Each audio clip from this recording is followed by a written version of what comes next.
नमस्कार, मैं रिंकी वाजपेयी। आप देख रहे हैं फोकस न्यूज 24x7। हमारा उद्देश्य है जनवार्ता पर फोकस, जिससे हमारी टीम है आपके साथ सच्चाई को सामने लाने में हम तैयार हैं। हमारी फोकस न्यूज 24x7 की टीम आपको जनता की आवाज को सभी तक पहुंचाने में जुटी है। साथ ही फोकस न्यूज 24x7 में किसी समस्या को मोबाइल नंबर इन पर व्हाट्सएप भेजकर बता सकते हैं, जिससे टीम आप तक पहुंच सके।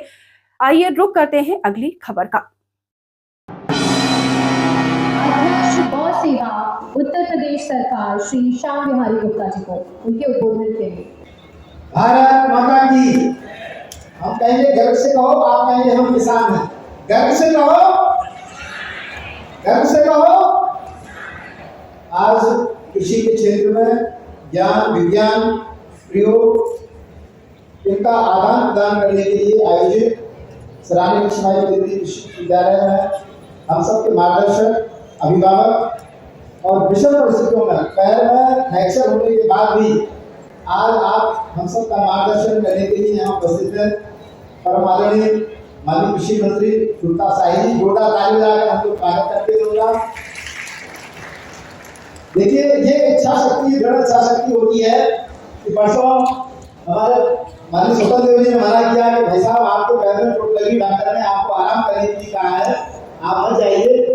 लेकिन उनका इस विश्वविद्यालय से और बुंदेलखंड से जो लगाव ये प्रदर्शन करता है उनकी उपस्थिति, कि उनको हमारे किसानों के प्रति कितना अधिक प्रेम है।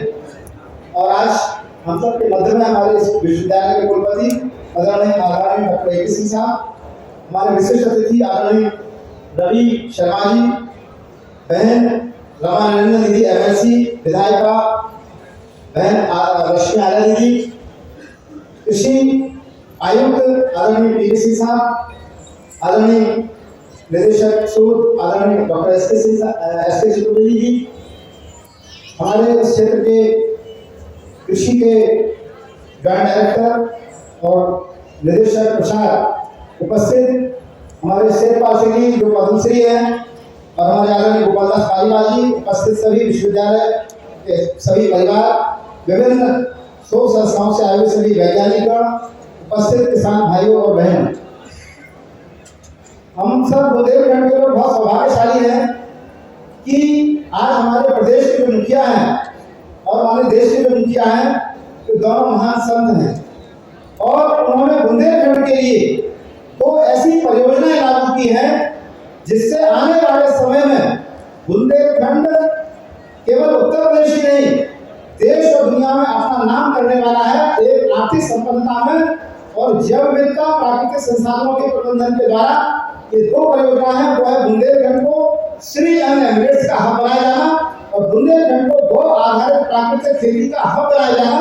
और इसके साथ ही आज हमारे कृषि मंत्री जी के द्वारा रानी लक्ष्मीबाई केंद्रीय कृषि विश्वविद्यालय में जो लोग बिना केमिकल के गौ आधारित प्राकृतिक खेती करेंगे, उनके उत्पादों की टेस्टिंग के लिए इस प्रदेश की सबसे अच्छी लैब बनाने के लिए वो आज उन्होंने हमको स्वीकृति प्रदान की थी, और आज वो बनकर लगभग तैयार होने की स्थिति में है। इसलिए इस काम के लिए हम लोग माननीय कृषि मंत्री जी का जोरदार ताली बजाकर उनका स्वागत करते हैं।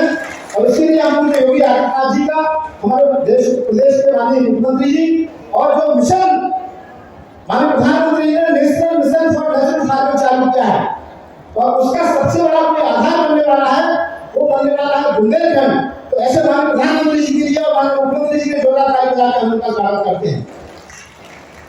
किसानों की आय बढ़ाने का सबसे कोई सरल तरीका है, वो तरीका है हम कहेंगे किसान, आप कहेंगे खेत पर। किसान खेत पर। यदि जो किसान खेत पर रहता है उसकी डबल इनकम वैसे ही हो जाती है। आप अपने गांव से मान तो जिस गांव से आया है उस गांव में देखिए कि आपके किसान, जो किसान खेत पर रहता है वो ज्यादा उत्पादन कर रहा है, ज्यादा आय कमा रहा है, तो जो किसान गांव में रह रहा है।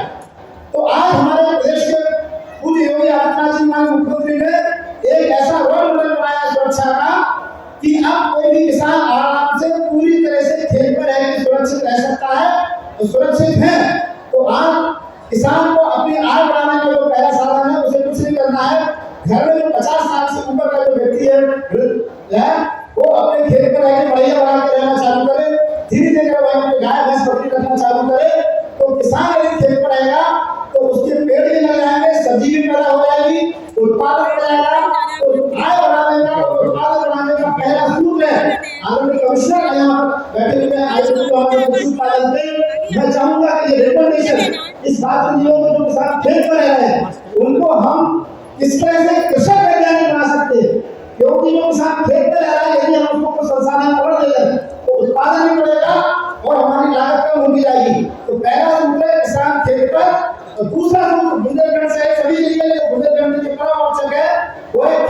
पर मेड़, हम कहेंगे खेत पर, आप कहेंगे मेड़, खेत पर मेड़ यदि खेत पर है तो आपका वर्षा का पानी जो बरस रहा है वो बह के नहीं जा रहा है और आपकी मिट्टी बह के जा रही है।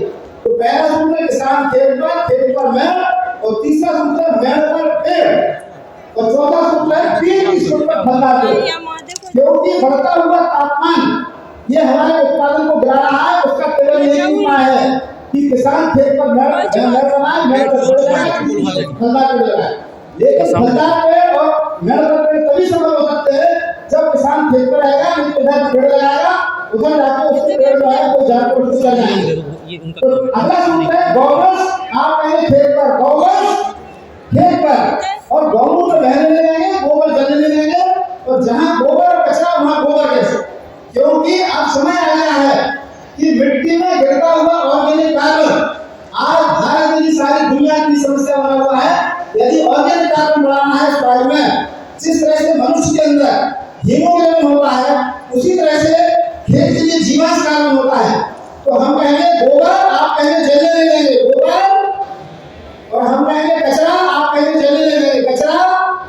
ये तो हमारा धान की पराली है, गेहूं का जो भी वानस्पतिक अवशेष है, सब्जी मंडी का कचरा, फल मंडी का कचरा, इसको हमें जलाना नहीं है, बल्कि इस कचरे से और गोबर से हमें गोबर गैस प्राप्त करना है। और आजकल एक बहुत बड़ा अच्छी मॉडल आ रहा है कि कार्बन क्रेडिट के आधार पर जो 25,000 30,000 का बायोगैस है वो आज केवल 15,000 रुपये मिल रहा है। तो हर किसान के पास में गोबर गैस अनिवार्य है। गौमूत्र की कीमत दूध की कीमत से भी ज्यादा है। मैं 3 चीजों के लिए जब से मुझे गौसेदारों का दायित्व मानी कृषि मंत्री जी के आशीर्वाद से मुख्यमंत्री जी ने सौंपा है, हम लोग 3 विषयों पे काम कर रहे हैं। पहला काम उत्तर प्रदेश में ऐसे उद्यमी तैयार करना जो गोबर को 5 रुपए किलो खरीदे, गौमूत्र 10 रुपए लीटर बिके, और गाय का दूध भैंस के दूध से 5 रुपए लीटर बिके। अभी हमारे साथ में दूध के आधार में बड़ी डेयरी से बैठे डॉक्टर ओबीसी जी, फैट के आधार पर भैंस का दूध मिल रहा है 70 रुपए, गाय का दूध मिल रहा है 37 रुपए। जबकि गाय का दूध अमृत है और भैंस दूध देती है। जिस दिन गाय का दूध अपनी गुणवत्ता के आधार पर भैंस के दूध से 5 रुपए लीटर महंगा नहीं मिलेगा, तब तक दूध के आधार पर कोई गाय नहीं पालेगा। और तीसरा, जो छुट्टा बोनस है उसकी समस्या का समाधान है कि एक दिन में बोनस की छुट्टा समस्या का समाधान हो सकता है। तो सरकार के द्वारा संचालित जो बोनस का स्तर है, इनके यहाँ से गाय किसानों को जाएगी। यदि गोबर 5 रुपए किलो बिकने लगे, गौमूत्र 10 रुपए लीटर बिकने लगे, गोबर के संयंत्र लगे, गोबर की स्लरी खेत में जाए, मिट्टी में फिर से ऑर्गेनिक कार्बन बढ़ेगा, जहर मुक्त अन्न फसल सब्जियां प्राप्त होगी। और आज शहर में रहने वाले लोगों को किसान जहर मुक्त को आधारित खेती करेगा, शहर में रहने वाले लोगों को केमिकल फ्री भोजन मिलेगा। तो हम लोग का एक अगला मिशन है, वह परिवारजनों की थाली में, आप कहेंगे जहर मुक्त भोजन, परिवारजनों की थाली में, बच्चों की थाली में आज बढ़ती हुई बीमारियों को कोई कम कर सकता है, तो उसका नाम है किसान। तो हमारा एक अंतिम आपसे निवेदन है, वह है फैमिली फार्म बनाओ। शहर में रहने वाले लोग, गांव में रहने वाले किसान हैं, उसको गाय पालने के लिए संसाधन, पक्का कैटल शेड, बायोगैस संयंत्र, आदरणीय कृषि उत्पादन आयोग महोदय से मेरा निवेदन है कि पक्का कैटल शेड और बायोगैस ये 2 एग्रीकल्चर इंफ्रास्ट्रक्चर में आना चाहिए। क्योंकि यदि हमने ऑर्गेनिक कार्बन नहीं बढ़ाया तो आने वाले 25 साल में धरती जैविक हो जाएगी, उत्पादकता कम हो जाएगी, और बढ़ती हुई आबादी को भोजन का संकट पैदा हो जाएगा। उसको कोई बढ़ाएगा तो हमारा कचरा और गोबर को खेतों में जाना चाहिए। और एक अंतिम है, वो है गो आधारित प्राकृतिक खेती एवं खेती आधारित कुटीर उद्योग। क्योंकि किसान यदि अपनी आय बढ़ाना चाहता है तो केवल उत्पादन से नहीं बढ़ा सकता है, मल्टी लेयर नेचुरल फार्मिंग, 2 स्तरीय, 3 स्तरीय, 4 स्तरीय, 5 लेयर फार्मिंग।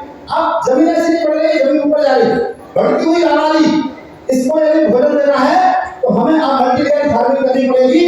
और उसमें जो उत्पादन होगा उसकी प्रोसेसिंग पैकेजिंग करके हमें माल बेचना पड़ेगा। किसान खेती करेगा, कार पालन भी होगा, दूध भी होगा, बायोगैस भी होगा, उसके खेत पर एग्रो फॉरेस्ट्री भी होगी, हॉर्टिकल्चर भी होगा, और प्रोसेसिंग पैकेजिंग के माध्यम से वो अपने उत्पादों को जब बेचेगा तो फिर उसकी आय भी बढ़ेगी, बेरोजगारी दूर होगी। गरीबी, बीमारी, बेरोजगारी दूर करने का कोई उपाय है तो वो आधारित प्राकृतिक खेती और मिलेट्स हम लोग जोरदार। एक बार अंतिम में आपसे निवेदन कर रहा हूँ कि इन मिलेट्स के आधार पर 2 आधारित खेती के लिए हमारे आदरणीय कृषि मंत्री जी पूरी तरह से बुंदेलखंड के लिए समर्पित है। 23,500 हेक्टेयर में माननीय मंत्री जी ने उत्तर बुंदेलखंड में 2 आधारित खेती को चालू किया है। एक बार पुनः हमारे कृषि मंत्री जी के लिए और इस मेला आयोजन के लिए मैं बिल्कुल किसानों से निवेदन करता हूँ, ताली बजाकर इनका अभिवादन करते हैं कि आज आप सबका हाथ भूतक के नीचे केवल एक बात और कहना है कि जो सरकार के द्वारा संरक्षित गौवंश है वहां से हम कहेंगे एक गाय ले जाओ, आप कहेंगे 1500 रुपये महीना पाओ, एक गाय ले जाओ, 4 गाय ले जाओ, 6000 रुपये महीना। माननीय मुख्यमंत्री निराश्रित गौवंश सहभागिता योजना के अंतर्गत हम लोग किसानों को NRLM की महिलाओं को गाय देंगे। एक हम लोगों ने रिफंड किया है और आने वाले समय में हम NRLM की महिलाओं को गाय भी देंगे, पत्ता कैटल शेड देंगे, बायोगैस देंगे, प्राकृतिक खेती, इसके माध्यम से हमारी खेती जल मुक्त होगी और बुंदेलखंड को आधारित प्राकृतिक खेती और मिलेट्स का हब बनेगा। मैं अपनी बात को समाप्त करता हूँ। भारत माता की